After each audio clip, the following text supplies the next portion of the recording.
നിമിഷമായിരുന്നു അത്. 2015 നമ്മുടെ റോഡുകളുടെ അവസ്ഥ എന്താണ് എന്നൊക്കെ കൃത്യമായി അറിയുന്നതാണ്. ആ ഒരു ശോചനീയാവസ്ഥയിൽ റോഡ് മാർഗം ഹൃദയം എത്തിക്കാനുള്ള പ്രയാസം വളരെ വലുതായിരുന്നു. അങ്ങനെയാണ് എയർ ആംബുലൻസിലേക്ക് അത് മാറുന്നത്.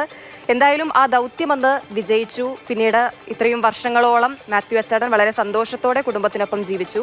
ഇന്നിപ്പോൾ അദ്ദേഹം ഓർമ്മയാകുമ്പോഴും ശരിക്കും ഒരു ചരിത്രമായി തന്നെയാണ് അദ്ദേഹം ആ ഓർമ്മയിൽ അങ്ങനെ അവശേഷിക്കുന്നത്.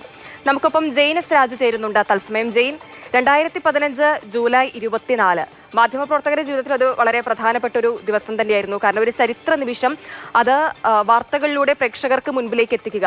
അന്ന് ആ ദൗത്യത്തിന്റെ ഭാഗമായിരുന്നു ജെയിൻ എസ് രാജുവും. അന്നത്തെ ഓർമ്മകളിലേക്ക് ഒരിക്കൽ കൂടി പോവുകയാണെങ്കിൽ എങ്ങനെയാണ് അത് പങ്കുവെക്കാനുള്ളത്?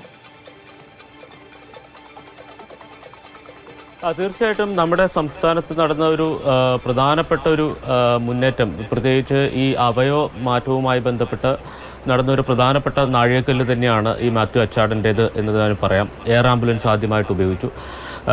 നമുക്കറിയാം, അതിനു മുമ്പ് ഹൃദയമാറ്റിവെക്കൽ ശസ്ത്രക്രിയ നടന്നിട്ടുണ്ടെങ്കിലും അത് റോഡ് മാർഗം തിരുവനന്തപുരത്തു നിന്നൊക്കെ കുറഞ്ഞ സമയം കൊണ്ട് 4 മണിക്കൂർ ആണ് പരമാവധി സമയം. അതിനുള്ളിൽ ഈ ശസ്ത്രക്രിയ പൂർത്തിയാക്കേണ്ടതുണ്ട്. അപ്പോൾ ആ കുറഞ്ഞ സമയത്തിനകം തന്നെ ഈ ശസ്ത്രക്രിയ, ഈ അവയവം എത്തിക്കുക എന്നുള്ളതായിരുന്നു പ്രധാനപ്പെട്ട വെല്ലുവിളി. 2015 ഒരു മാറ്റമുണ്ടായത് എയർ ആംബുലൻസ് ഉപയോഗിച്ചു എന്നുള്ളത് തന്നെയാണ്. കൊച്ചി നേവൽ ബേസിലുള്ള എയർപോർട്ടിലാണ് ഈ തിരുവനന്തപുരത്ത് നിന്ന് ഈ ഹൃദയവുമായിട്ട് എത്തുന്നത്. ഏതാണ്ട് ചുരുങ്ങിയ സമയം, നമുക്കറിയാം തോപ്പുംപടി ഉൾപ്പെടെയുള്ള മേഖല എന്ന് പറയുന്നത് നല്ല തിരക്കുള്ള ഒരു റോഡാണ്, പ്രത്യേകിച്ച് രാത്രി സമയങ്ങളിലൊക്കെ. അപ്പോൾ ആ വഴി ക്ലിയർ ചെയ്തിട്ടാണ് വളരെ ചുരുങ്ങിയ സമയം കൊണ്ട് തന്നെയാണ് ഈ ഹൃദയം ലിസി ആശുപത്രിയിൽ എത്തിക്കുന്നത്. ഞാനന്ന് ലിസി ആശുപത്രിയിൽ നിന്നാണ് വാർത്ത റിപ്പോർട്ട് ചെയ്തത്. ആശുപത്രി കോമ്പൗണ്ടിലേക്ക് ഈ ഹൃദയവുമായിട്ടുള്ള നീല പെട്ടി പിടിച്ച ആശുപത്രിയിലെ ജീവനക്കാരനടക്കം ഓടിക്കയറി പോകുന്നതടക്കമുള്ള ദൃശ്യങ്ങൾ ഇപ്പോഴും ഓർമ്മയിലുണ്ട്. അതിനുശേഷം നമ്മൾ അവിടെ കാത്തു നിൽക്കുകയാണ്. ഈ ശസ്ത്രക്രിയയുടെ ഓരോ ഘട്ടങ്ങളും നമ്മളെ അറിയിക്കുന്നുണ്ട്. ആദ്യഘട്ടം വിജയിച്ചു, രണ്ടാം ഘട്ടം വിജയിച്ചു എന്നൊക്കെ അതുമായി ബന്ധപ്പെട്ട ആശുപത്രിയിലെ PRO അടക്കം നമ്മളെ അറിയിക്കുന്നുണ്ട്.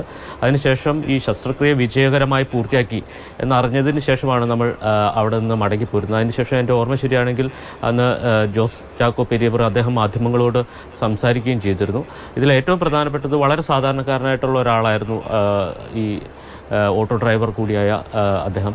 അപ്പോൾ സ്വാഭാവികമായിട്ടും എല്ലാ സാധാരണക്കാർക്കും ഇത്രയും വലിയ സൗകര്യങ്ങളോ, അല്ലെങ്കിൽ എയർ ആംബുലൻസ് എന്ന് പറയുന്നത് അന്ന് വലിയ ചിലവേറിയ ഒരു ദൗത്യം തന്നെയാണ്. അപ്പോൾ അത്തരം ദൗത്യം അല്ലെങ്കിൽ അത്തരം സൗകര്യങ്ങൾ വളരെ സാധാരണക്കാർക്ക് പോലും ലഭ്യമാകുന്ന തരത്തിലുള്ള ഒന്നാണ് എന്ന് ജനത്തിന് തിരിച്ചറിയാൻ കഴിഞ്ഞു എന്നുള്ളതാണ്. കൂടാതെ ഏറ്റവും പ്രത്യേകത, ഈ അവയവ മാറ്റവുമായി ബന്ധപ്പെട്ട ഒരു സന്ദേശം എല്ലാവരിലേക്ക് എത്താൻ ഈ സംഭവം റിപ്പോർട്ട് ചെയ്തത് തീർച്ചയായിട്ടും ഗുണം ചെയ്തിട്ടുണ്ട് എന്ന് തന്നെയാണ് മനസ്സിലാക്കുന്നത്. കാരണം അതിനുശേഷം നിരവധി ഇത്തരം അവയവ ദാന കഥകൾ അല്ലെങ്കിൽ സമ്മതപത്രങ്ങൾ നമുക്ക് റിപ്പോർട്ട് ചെയ്യാൻ അതിനുശേഷം കഴിഞ്ഞിട്ടുണ്ട്. നിരവധി തവണ ഹൃദയമാറ്റ ശസ്ത്രക്രിയകൾ സംസ്ഥാനത്ത് നടന്നു. അപ്പോൾ ഇത്തരം സംഭവങ്ങൾ ജനങ്ങളിലേക്ക് എത്തുന്നത് തീർച്ചയായിട്ടും മറ്റാളുകൾ കൂടി ഇതിന് മുന്നോട്ട് വരാൻ, അല്ലെങ്കിൽ തീർച്ചയായും അന്നത് കൃത്യമായി ജനങ്ങളിലേക്ക് എത്തിക്കാൻ കഴിഞ്ഞു. 2015 അന്ന് ഈ ഒരു ദൗത്യം ഏറ്റെടുക്കുമ്പോൾ അത് വിജയിക്കുമോ, എന്തായിരിക്കും ആ ദൗത്യത്തിന്റെ ഭാവി എന്നൊക്കെയുള്ള ആശങ്കയുണ്ടായിരുന്നു.